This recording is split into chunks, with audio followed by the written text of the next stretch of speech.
News of a brutal murder is always shocking. A cordon has gone up around the building. Police said their search was still going on. He was maybe surprised at the amount of blood that produced. We know that he was very manipulative and charming. But when the crime is committed by a cop, it seems even more horrific. Locals knew the couple had not been getting on, but no one expected anything as vicious as this. Nobody wants to believe that police officers are criminals. To die at the hands of the very people sworn to protect us is, for me, the ultimate betrayal of trust. This man has brought shame on the Met. He's got a very warped moral compass and probably has some sort of power trip, a lust for power. In his mind, he probably thought, well, I'm a police officer, so I will get away with it. In this series, I'm going to unravel the outlandish plots, lies and deceit of officers who attempt to get away with murder.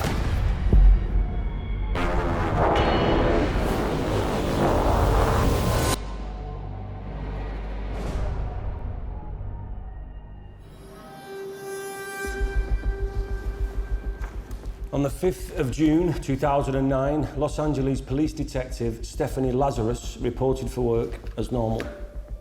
She was well respected, well liked, and had 26 years of service to her name. But that day, her life and career would come crashing down. Her fellow detectives had laid a carefully constructed trap, and Stephanie was walking right into it. Because what she didn't know is that her colleagues had uncovered evidence of a murder that had been hidden for over 2 decades. Evidence that proved Sherri Lazarus was a killer. These people are pointing at you for whatever reason. I don't know why. That's just crazy. I mean, that's absolutely crazy. To lead me through the investigation, I brought together a crack team of experts who will help me unravel what happened in this case and how the killer cop's training enabled her to cover up her crimes. Former top anti-corruption cop Julian Mackay, Serena Simmons, a leading psychologist, and former Met detective Howard Groves, who helped solve over 50 murders, are going to introduce me to some of the worst cases of killer coppers from around the world. Julian Mackay is a former detective superintendent that has spent a large part of her career dealing with police officers trying to get away with breaking the law. So if anyone can help me understand how the mind of a bad apple works, it's her. So this is Sherri Lazarus. Yes, and as you can see, Stephanie was an LAPD police officer. She was working for Los Angeles Police Department. And this case is a really strange one because it actually goes back to 1986. And it started with a couple. The guy called John Rutten began a relationship with a lady called Sherri Rasmussen. We know that John and Sherri were really happy together. It was like a true love story. They were living together. They were both really successful in their own independent careers. So when was the crime committed? So on the 24th of February 1986, we know that John had gone to work as he always did. Sherri was still at home and he'd tried to ring her mid-morning. When she didn't answer, he rang again during the course of the day, but she still wasn't answering. Now, a neighbour noticed that the garage door was open and that Sherri's car was missing. There were some workmen nearby and they discovered a purse, which later was identified as belonging to Sherri, discarded outside on some grass. Of course, these things don't really become relevant until John gets home at 6 o'clock in the evening. And he sees that there's some broken glass. And when he goes into the house, he notices that the whole property has been ransacked. There's items thrown about the place, lamps that are broken. And as he goes through, then he makes that grim discovery of Sherri lying there with 3 gunshot wounds to her body. As well as the gunshot wounds, Sherri had an unusual bite mark on her arm. The crime scene had all the hallmarks of a burglary gone wrong, and the case was quickly shelved by the LAPD, with no suspects identified. Wind forward to over 2 decades, And on the morning of the 5th of June 2009, in LAPD headquarters, veteran detective Stephanie Lazarus was approached by two fellow cops, stating that they had information on a case she was working on. Little did she know, her police colleagues had other intentions and would capture it all on camera.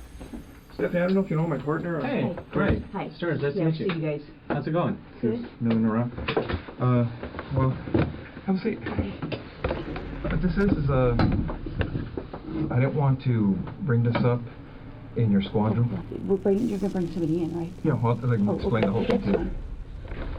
I don't want to talk about this in the squadron because I don't know who people are listening. That's true. But we've been assigned a case that we've been looking at. Okay. It's a new case, and reviewing the case, there's some notes to see as far as your name being mentioned. Okay. Do you know John Rutten? John Rutten? Rutten. Were you guys friends or anything else, or? Yeah, we were good friends. Yeah.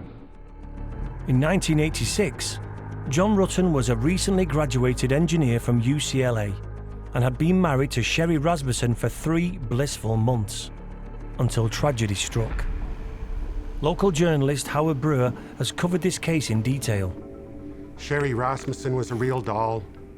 She was a nurse at Glendale Adventist Hospital. She was a supervisor there. She had also been a student athlete. She was kind of tall. Sherri and John were crazy about each other from the moment they met at UCLA in 1984. John and Sherri lived in a condo in the middle of the San Fernando Valley, which is essentially a suburb of Los Angeles. The condo that they lived in was nice. The valley in general, kind of average. There are some pockets of it that are fairly affluent and some pockets of it that are very much not. And the area was a little bit sketchy in spots. There were burglaries here and there. It was not Beverly Hills. It was the land of the beautiful people. It encapsulated glamour and prestige. But if you scratch beneath the surface, drug addiction and gang violence was lurking. I lived out here in late '86, early '87, and I think that was around the time that you had people just randomly shooting each other on the freeway. It was a little bit rough. There was a lot of crime. It was on the 24th of February 1986 that crime caught up with the happy couple. John had been trying to reach Sherri throughout the day. She was not answering her phone, and he didn't know why. But he found out when he came home, walking into the house and seeing Sherri had been murdered. What's this all about? Well, it's relating to his wife. Okay. Okay. Did you know her? Not really. I mean, I knew that he got married years ago. Do you remember her name or anything, or what she did for a living, or where she worked, or anything about her? Well, I think I'm going to say that I think she was a nurse. Do you know what happened to his wife? Yeah, I know she got killed. Do you know what the circumstances were regarding her death? Geez, let me think back. Geez, I don't know if it was, if it was a burglary or something. In 1986, after discovering his wife Sherri had been shot to death, John Rutten had immediately called the police. When they got to the scene and they saw that Sherri had been murdered, that furniture was upturned, that there was stereo equipment stacked at the bottom of the stairs, all appearances were that this was a burglary gone wrong, and it was an assumption that was reinforced for them over the next few weeks when there were a couple of other burglaries in that same area that were in some ways similar to what this one appeared to be.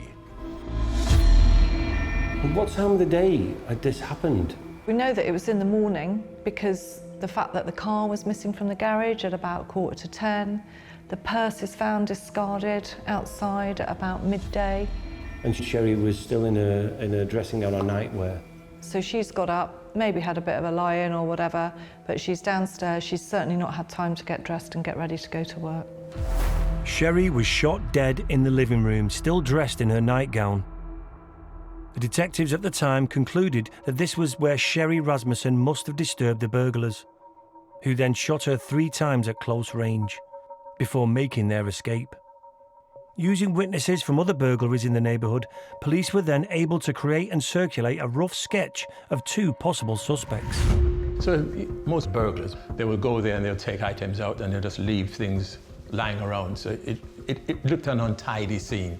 So to all intents and purposes, by the time the officers would have turned up, they made the assumption, rightly or wrongly, that it was obviously an intruder that had entered the premises. She may have disturbed the persons who had entered. She was attacked, and then they would have fled the scene. In your opinion, was there any signs that you thought that there's reasons why this wasn't as likely to be a burglary gone wrong? I think one of the main reasons that, having looked at the case, would have been the jewellery box. It was in plain sight for all to see in terms of the burglars. Why didn't they take those items? They're not experts to be able to quickly look at the jewellery and say, that's not real, we're not going to take it. That should have made the officers start to think, well, why have they left this? In the mid-1980s, with a crack epidemic in South Central LA to deal with, the overworked homicide detectives were desperately trying to locate these 2 male burglars, whom they believed were responsible for Sherri Rasmussen's death. Talking about John and Sherri, did they have any links to crime? Could this have been anticipated? So they had nothing to do with any criminals or crime. There was no reason for them to be targeted. Nothing at all was uncovered to suggest why A, they'd been burgled, and B, she was a victim and had been shot and murdered. Having inspected the whole property, detectives identified only 2 things were missing. Sherri's car, which was found a mile away with the key still in it, and the other thing gone was Sherri and John's marriage licence. This was turning into a proper detective story. Was this a burglary gone wrong, or was it something else? It's a question that wouldn't be answered for 20 years.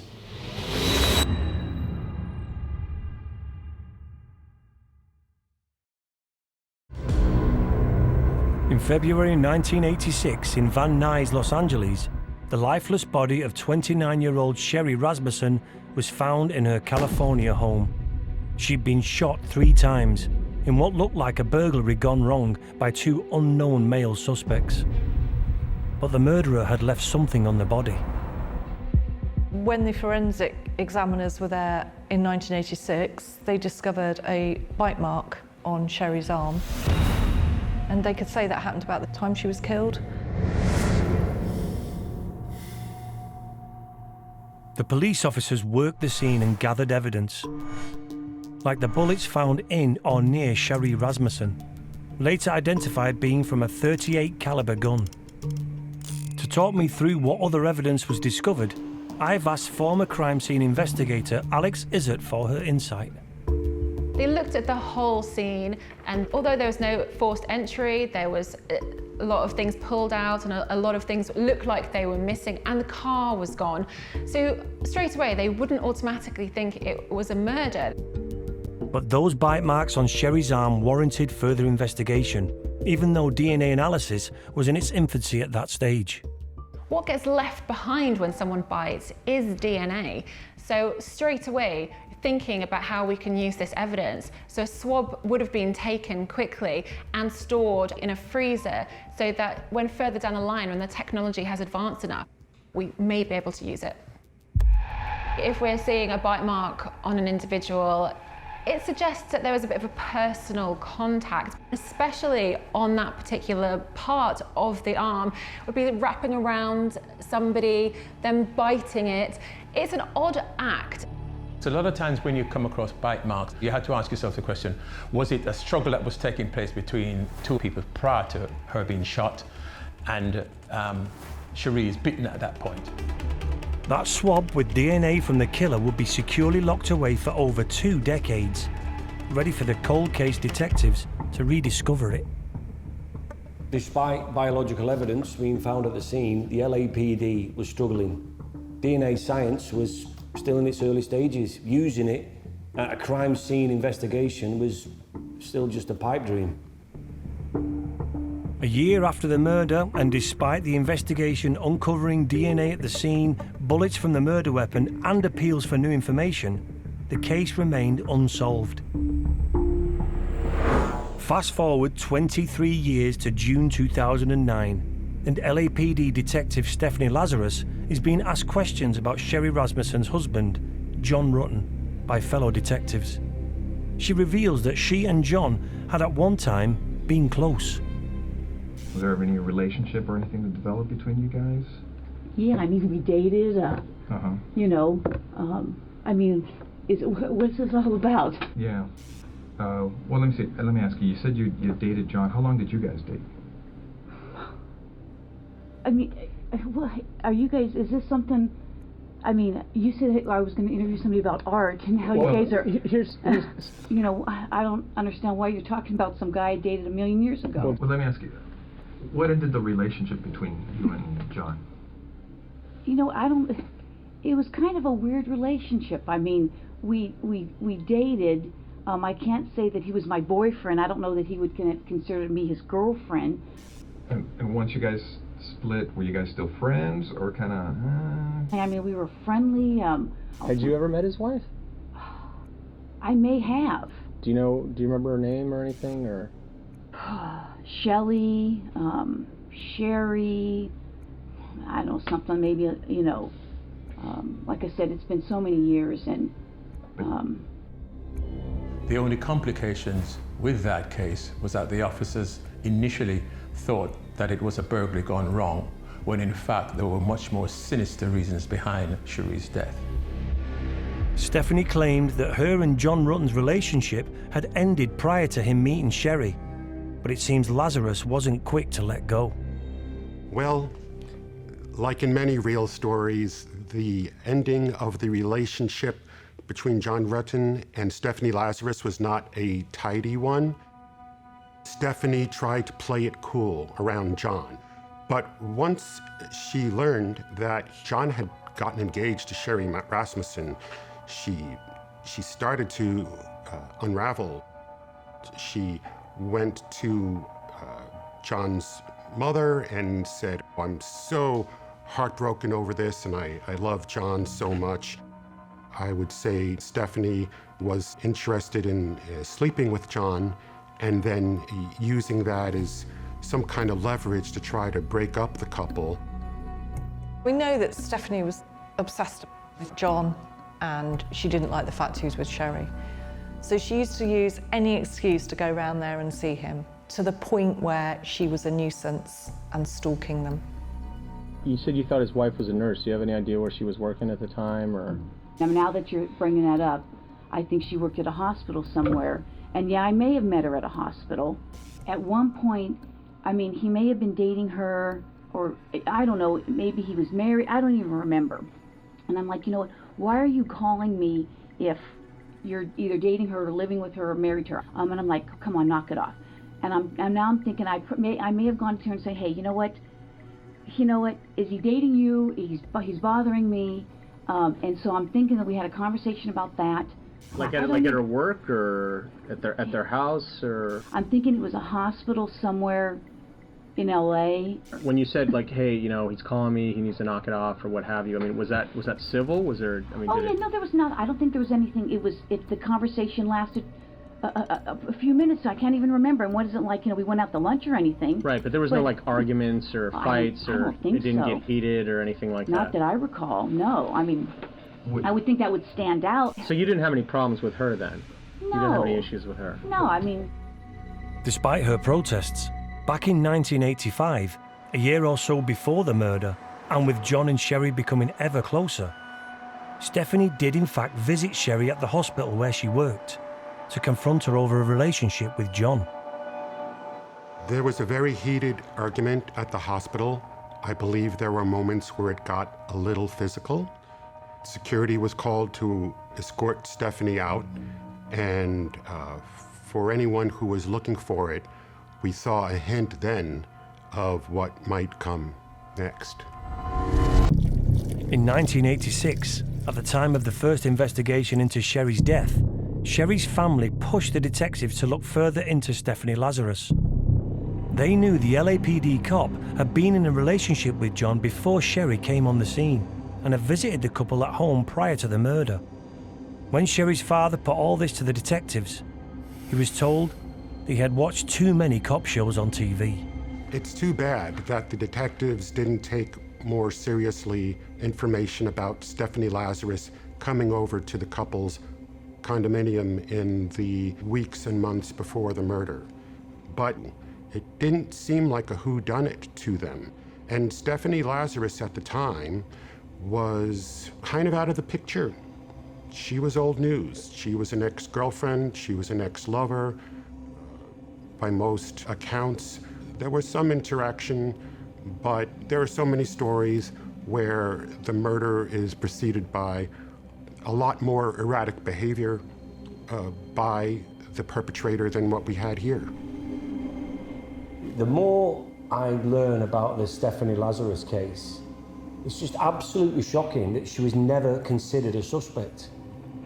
That was until 2004, when a Los Angeles Police Department cold case unit came across the unsolved murder of Sherri Rasmussen and decided to reopen the file. A cold case is basically a significant crime, a major crime that's not solved. So for instance, murders, if you had a robbery or sexual assaults, those types of crimes, if they're not solved, they become cold cases, which means they are periodically reviewed. And what I would do is, somebody would say to me, right, Howard, have there been any forensics that were retained that could be subject of further forensic examination? Because forensics back in the 80s to the 90s to now, they have moved on significantly.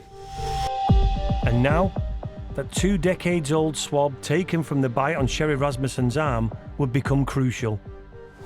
Because in the 20 years since the murder, analysis of DNA evidence had become much more advanced.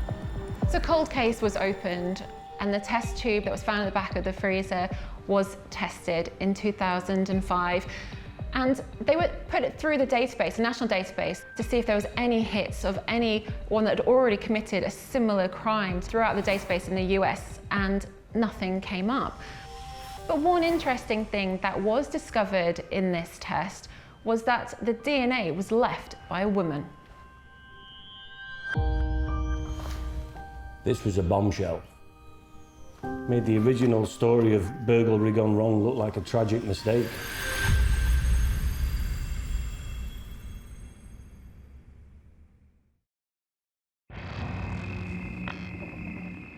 LAPD detectives investigating the murder of Sherri Rasmussen in 1986 had finally made a breakthrough. Nearly 2 decades after the crime, in January 2005, DNA analysis of a bite mark on Sherri Rasmussen's arm confirmed that it had not been left by a male burglar disturbed in the act, as detectives had first thought, but by a woman. The original theory of a burglary gone wrong was beginning to unravel. There was no forced entry at the front door and the alarm was off, and it seems that Sherri was upstairs in her bedroom. There's 2 gunshots to the sliding doors. Somebody went up there to kill Sherri. They shot at her and they missed. There's even gun residue on her face, so that person must have been quite close to get those shots out. This image here is the bite mark on the arm of Sherri.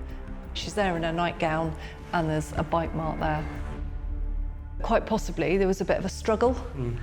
And if Sherri's got her arm around the killer like that, trying to restrain her, perhaps she's seen the gun. Yeah. And then of course the killer bites her to get her to release it and then shoots her. The LAPD cold case investigators were now beginning to look at the entire crime scene through fresh eyes. The cold case detectives thought that the struggle started upstairs and then ultimately came downstairs where Sherri was killed. Interestingly, the stereo that looked like it was about to be taken out in a burglary and then they just abandoned it had an interesting mark on it, and it turned out to be Sherri's blood. How had Sherri's blood got to that stereo that was put there after Sherri was dead? And what's more, the The bullets used to shoot Sherri Rasmussen were .38J plus P ammunition from a .38 caliber gun, standard issue for LAPD officers. My understanding is that they were issued only to LAPD officers. And even if you were an LAPD officer and you had a private weapon, you could only use those bullets in that firearm. When the cold case detectives took another look at the investigation files, they saw that Sherri Rasmussen's family all pointed the finger to one particular LAPD cop, Stephanie Lazarus, who, as well as her standard issue police firearm, also owned a second gun that matched the caliber of the murder weapon. And that weapon had conveniently disappeared. Stephanie Lazarus filed a police report in Santa Monica saying, hey, somebody broke into my car, stole my gun, and that way they could never connect that gun with the shooting. And Santa Monica PD, LAPD, they didn't share information back in the 80s the way they do today. So it's like the investigators in the LAPD probably did not even have it on their radar that Lazarus reported a lost gun, 13 days after the murder, which in hindsight is one of the things that seems kind of shocking. But as a policewoman and later a police detective, she knew how to commit the perfect crime. More damningly still, when investigators re-looked at the case, they saw there'd been reports from Rasmussen's family, friends and work colleagues of several instances of Stephanie showing up at Sherri's home and workplace unannounced. We had read the notes as far as from Sherri's friends saying you guys had problems or words, and they got heated.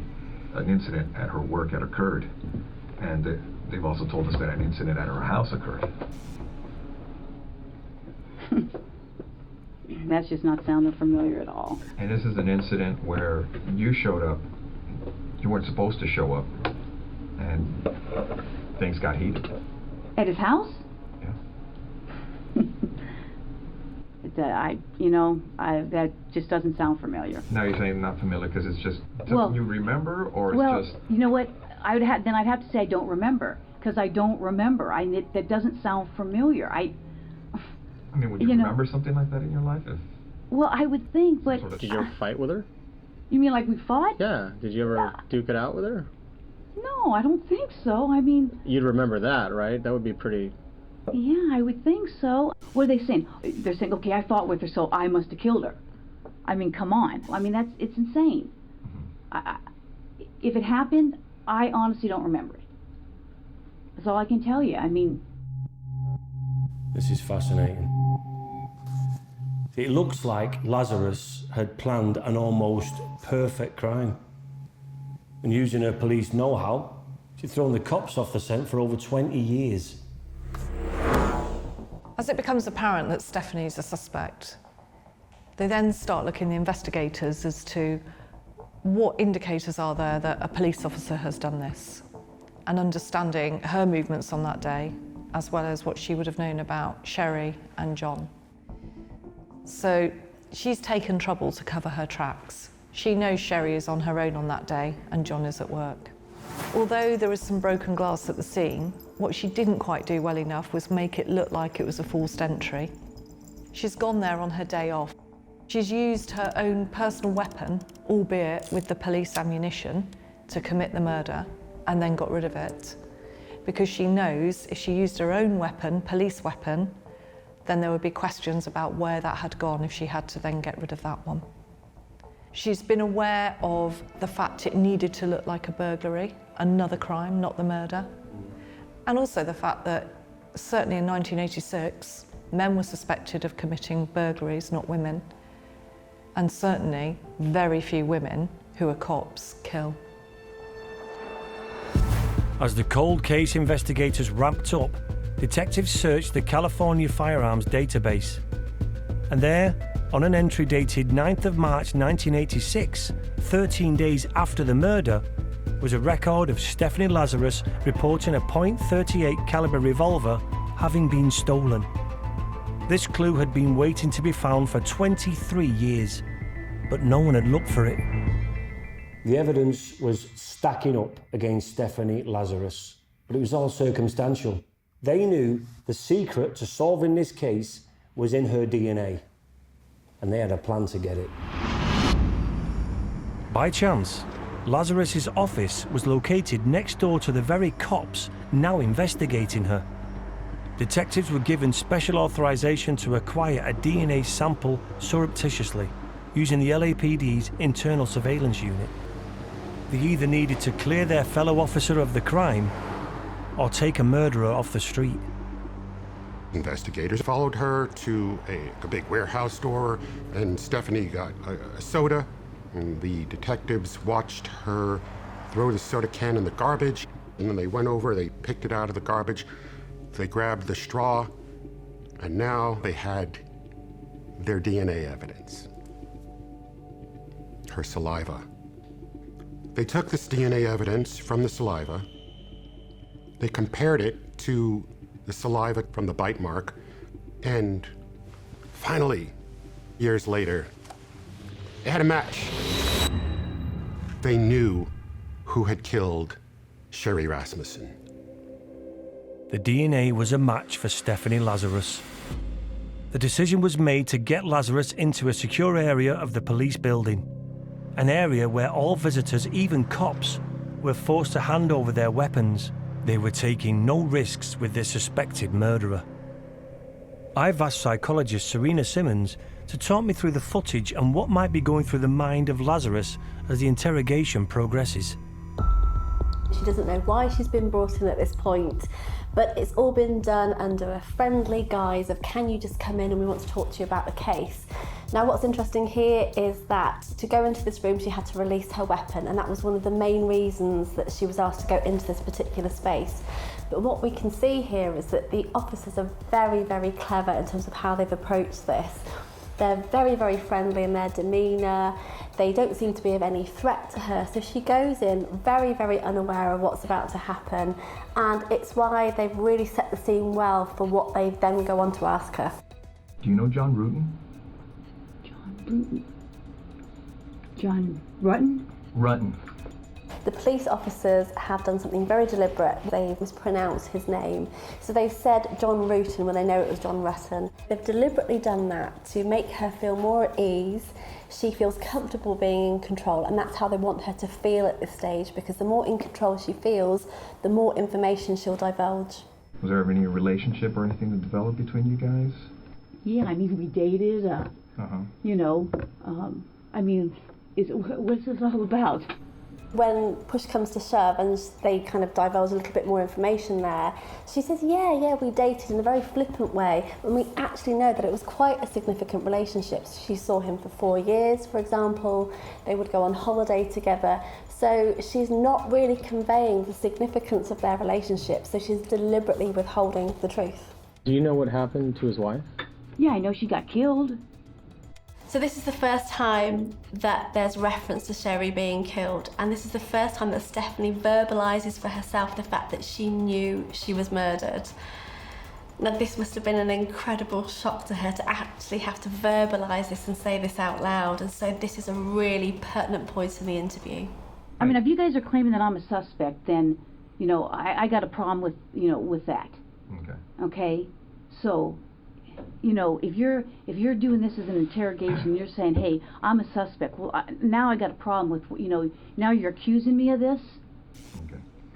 Now, what we'd like to do is, obviously you know about all the DNA stuff and things of the nature that, you know, gets done on cases nowadays. You know, if we asked you for a DNA swab, would you be willing to give us one? Maybe.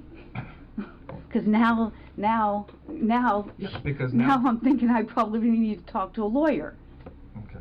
I mean, well, because I know how this stuff works, and now it almost sounds like you're trying to pin something on me. No, now I got that sense. Okay. All right. Well, thanks for giving me the courtesy. I wish I recorded it. Thanks for your time. Yeah, thank you. All right, Stephanie, take care. Stephanie Lazarus got as far as the hallway of the LAPD precinct when she was formally arrested for the murder of Sherri Rasmussen. She would return to the interrogation room to be read her rights. This is absolutely crazy. Have a seat, Stephanie. This is insane. Okay. Stephanie, you know you have the right to remain silent. Do you understand? Yes. Anything you say may be used against you in court. Do you understand? Yes. But what can be learned from this killer copper almost getting away with murder? This is crazy. This is I'm like in shock. I'm totally in shock.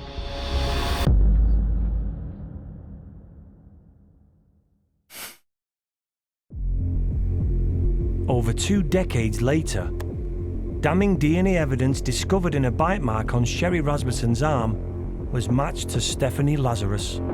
This led to a cat-and-mouse style interrogation of Lazarus, ending with her arrest. But what I want to know is why an upstanding police officer might commit murder. In your opinion, was there any evidence of a build-up leading up to this crime? I think there certainly was. John Rutten was her partner, so she dated him when she was in college. They dated for a few years, and what we know is that their relationship was kind of on and off at the time. And it was during kind of one of those periods that they were dating that John picked up another relationship with Sherri, and Lazarus found out about this relationship, but nothing really happened at that point on the surface. But I think that's really when things started to kind of bubble beneath the surface, really, in terms of her kind of desires for John and kind of wanting to keep him to herself. John Rutten would later disclose in court a shocking revelation about his on-off relationship with Lazarus, whilst he was engaged to Sherri Rasmussen. Lazarus went and actually asked John to not go ahead and marry Sherri, but also to sleep with her one last time, which John actually did. And really, for someone of Lazarus's mindset, this is someone who is feeling abandoned and trying to retain that relationship. So that would have really given her a sense of hope that really there's something still here, he might still want me, and that would really reduce her feelings of rejection. For Lazarus, I believe that the murder she committed was completely functional. She saw Sherri as a threat. She felt like she owned John, and she felt that deep sense of rejection and abandonment when he got together with her. Is this jealousy the motive?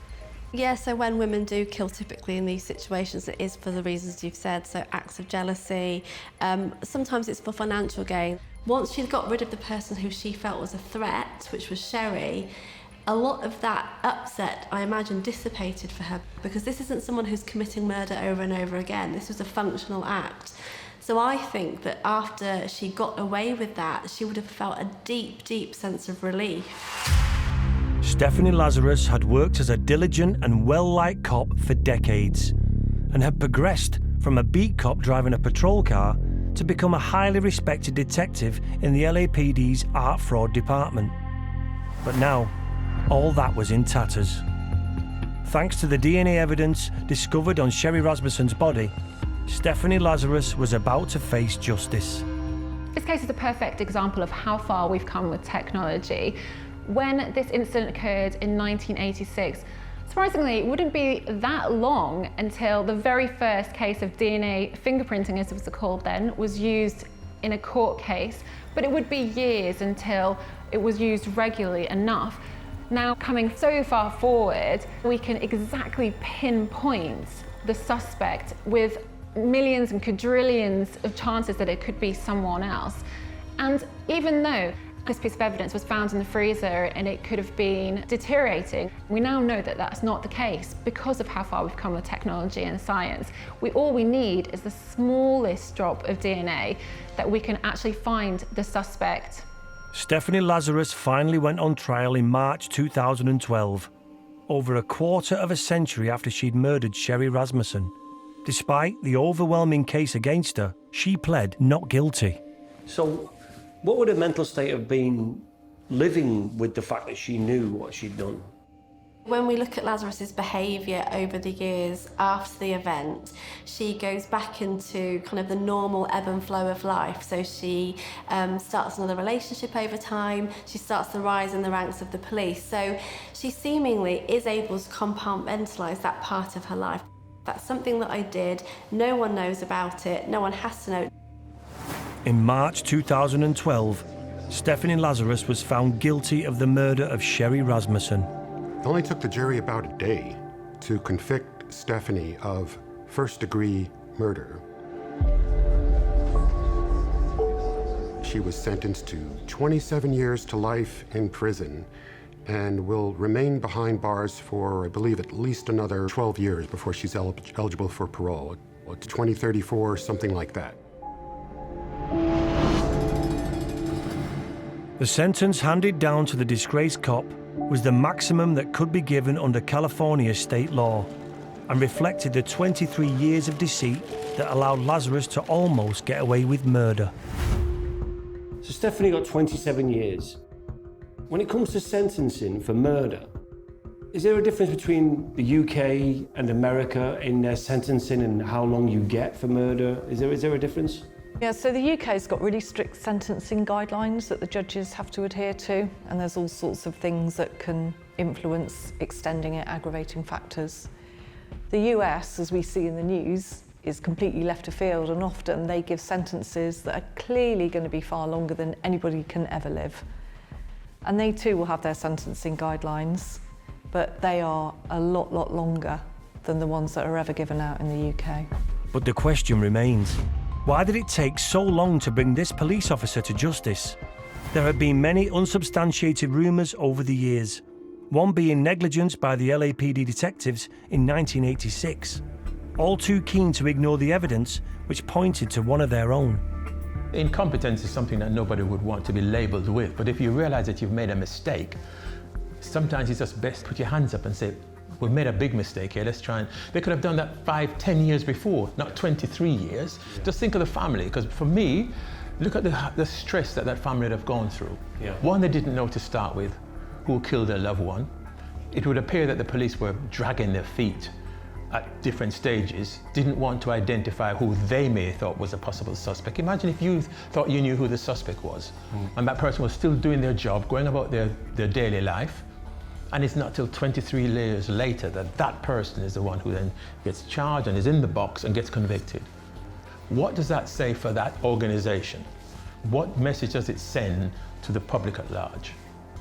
And the question has to be asked, was it because he was a police officer why it was not dealt with? It may not have been, but certainly it gives the view that that's probably what it was all about. So, you can talk all about, well, the cops back in 1986 really bungled this, and it's a travesty that it wasn't solved back then. But, maybe there's some serendipity there in that by the time they did try the case, they had the technology to convict that they didn't have back in the 1980s. It was reported that the LAPD carried out an internal inquiry into Sherri Rasmussen's murder case, but did not find any evidence of a cover-up. And now, Stephanie Lazarus goes down in infamy for being the female cop who, rejected by the man she loved, killed her rival and got away with murder for over a quarter of a century.